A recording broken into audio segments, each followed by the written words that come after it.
Hello everyone, my name is Afrisha from polton.org and we're here in beautiful Catalonia, Spain to take a look at the all-new Mercedes-Benz E-Class Coupe. It's sexy, it's beautiful, and it's very spacious inside. Let's take a closer look at the new Coupe. Some of you may be asking, so what is the big deal about this new E-Class Coupe?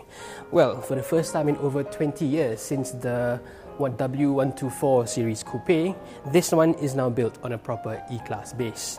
That means it's much bigger, it's a lot sexier, and it has a lot more tech inside the car as well.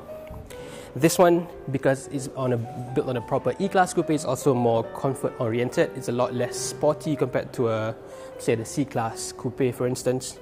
And because it's much bigger, there's a lot more space in the back. It's a proper four-seater now. This one, it's clearly built for a more affluent customer base, one that's closer to a Bentley than, say, a smaller, sportier Porsche Boxster, for instance. The E-Class Coupe is expected to come to Malaysia in about Q3 of 2017. That's about 6 months from now. Engines-wise, well, you can forget about diesels. That's not coming to Malaysia. Nobody wants to buy a very loud, sexy coupe in Malaysia, especially. What you can expect to come are the petrol options. And the biggest option is the E400, which is a 3-litre V6 twin-turbo with 333 horsepower and 480 Nm of torque. That can get to 100 km per hour in just 5.3 seconds. But what's more likely to come to Malaysia are the smaller 2-litre 4-cylinder turbo engines that must be very familiar to pretty much to a large portion of the Mercedes-Benz Malaysia range. In the E200 range, that makes 184 horsepower and 300 Nm of torque. And it takes over 7 seconds to come to Malaysia, to reach 100 km per hour. The one that I would prefer is the E300. That one makes 245 horsepower and 370 Nm of torque. 0 to 100, just over 6 seconds. Just about right for a car of this size and this nature. Now, on to the more important bits of the E-Class Coupe, the sexy looks. Over here, we have the AMG line model, which is most likely to come to Malaysia, especially if you look at the recent launches of Mercedes-Benz Malaysia. Most models are offered in the top line AMG line model. This one, differentiation from the sedan model, as you can see, well, the sedan has a 2-louver grille. This one has a single grille, making it look more sporty. And the AMG line model also gets chrome pins, like on the A-Class. Very sexy, very appealing, and it adds to the road presence of the car. At the bottom, you get a lot of horizontal slats, making the car look a lot wider, more aggressive. You're sure not to miss this car on the road, especially in this very, I wouldn't say attractive, but definitely very unique gold champagne color. The headlamps are the same as on a sedan. It has a double DRL LED, just like on the sedan, and the multi-beam headlights. This one has 84 modules, so you can just turn it on for auto high beam assist. At the top, unique to the Coupe, are these two power domes. You can see here, it definitely adds a lot to the sensual appeal of this car. There's more curviness, and when you're inside the car, you can see the two lines leading to the front of the car.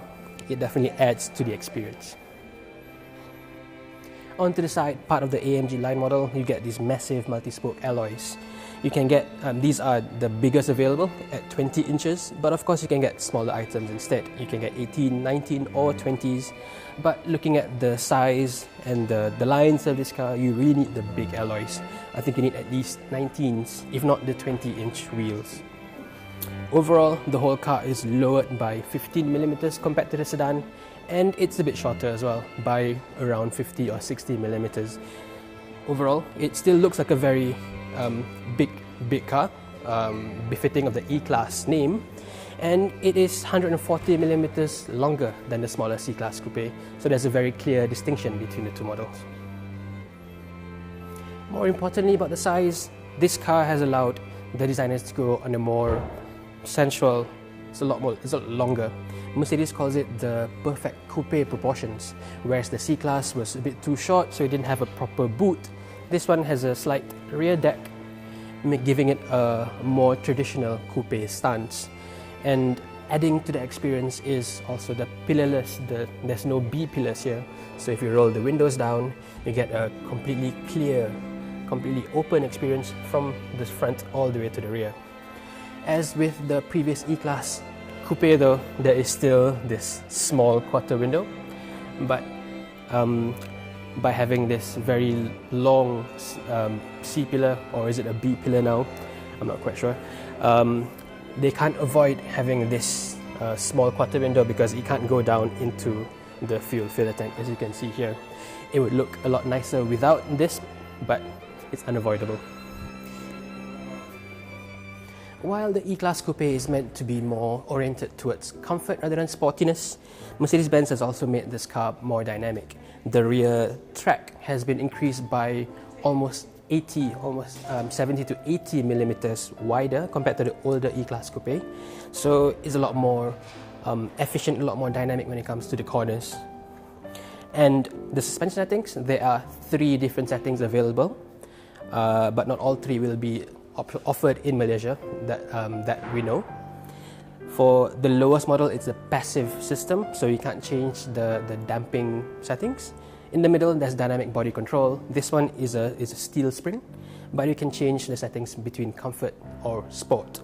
At the top of the range, there's air body control, which is one step above Mercedes' Airmatic suspension system. That one, you can increase the ride height, you can make it stiffer, you can make it softer. There's also anti-roll bar, anti-stabilization functions as well. That one will be an expensive option anywhere in the world. Whether it's coming to Malaysia, we'll just have to see. And we get to the rear. This is, again, it's very different to the sedan, where they've moved all the visual mess to the bottom of the car. So you have the number plate holder, the diffuser, and it's all squashed to the bottom of the car. This makes the car look, well, they say they're moving the visual mass lower down on the car, making it look more sporty and more balanced and wider as well. At the top, adding to the sensation, are these very, very slim tail lamps.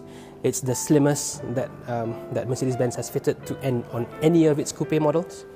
And if you go up close, there's this very, very nice crystal glow to it. And new on this model, for the first time on a Mercedes-Benz, there's also a welcome function. So when you come up to the car at night and you unlock the car, it lights up very slowly, and then it welcomes you by lighting up from the inside out, and then it glows really brightly. And then when you lock the car again, it does the opposite. It will turn off the lights from the outside in, like say goodbye. I think it's a brilliant feature, and it's definitely a hit turner.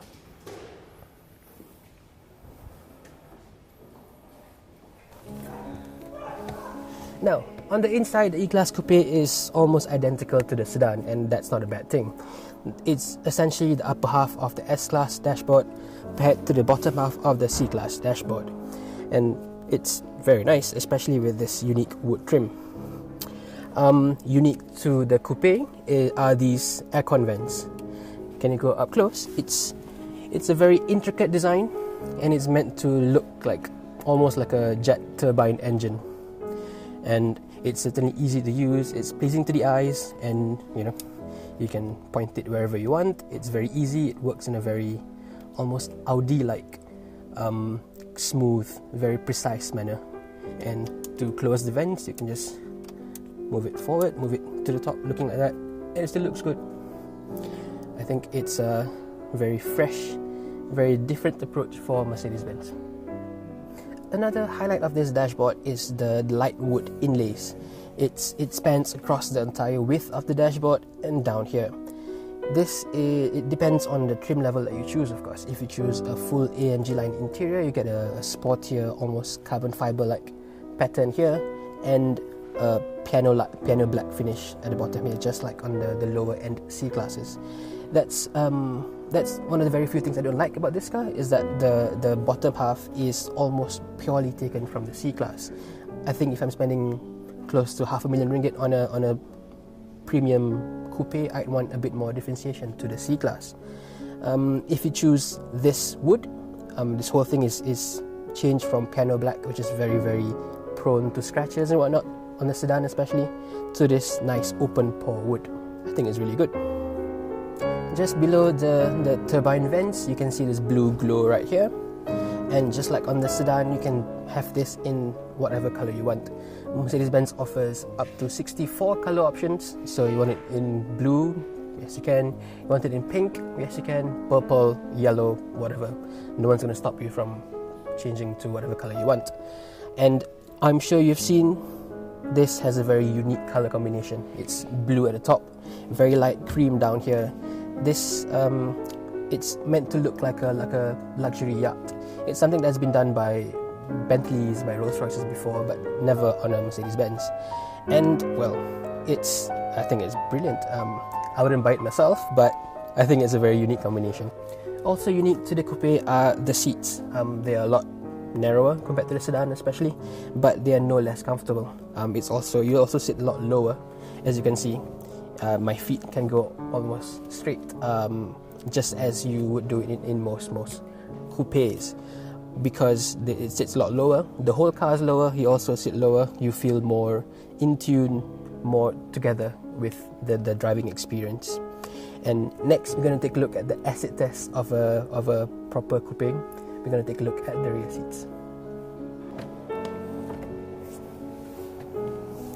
Alright. Coming in is very easy because the seat moves forward automatically. Powered. It moves very slowly, but it does so very surely. And to move the seat back, you just pull it back, and it goes back to the previous position. That's now in my own driving position, and as you can see, I'm not short on spaces. Whether it's legroom or headroom, I'm more than well served here. Legroom, it's just as you can see, I'm not the tallest person around, obviously, but even if you're a fair bit taller than me, you can have enough legroom here. Headroom, I've got this silly spiky hair thingy going on, but I've still got more headroom left. And you also sit slightly inboard on this car, so you have a clearer view of the surroundings, and it's less claustrophobic. Like I said before, you can move all the windows down, so you get a very open, very expansive view as well. As for the seats themselves, they are very wide. If obviously most of you are not as well, I wouldn't put it lightly. I'll just say it out loud. You guys are a lot thinner than myself, and even for a person of my size, there's more than enough width in these rear seats. It's not only for adults and not only for kids. It's for proper sized adults. And unlike the C-Class Coupe rear seats, the rear backrest is angled slightly, so you're not sitting too upright. This one you can slouch down, be very, very comfortable. If you're going out with your friends, adults even, this is a very comfortable place to be in. So there you have it for our quick walk around video of the all-new Mercedes-Benz E-Class Coupe from here in Spain. It's expected to come to Malaysia in about Q3 of 2017, so that's about 6 months from now. Price expected, well, nothing's been confirmed just yet, but if you take a look at the older model, the previous generation E-Class Coupe, that's around just under 500,000 ringgit. You can expect this one to be about the same price, maybe just below or just above the $500,000 mark. Overall, it looks extremely sexy.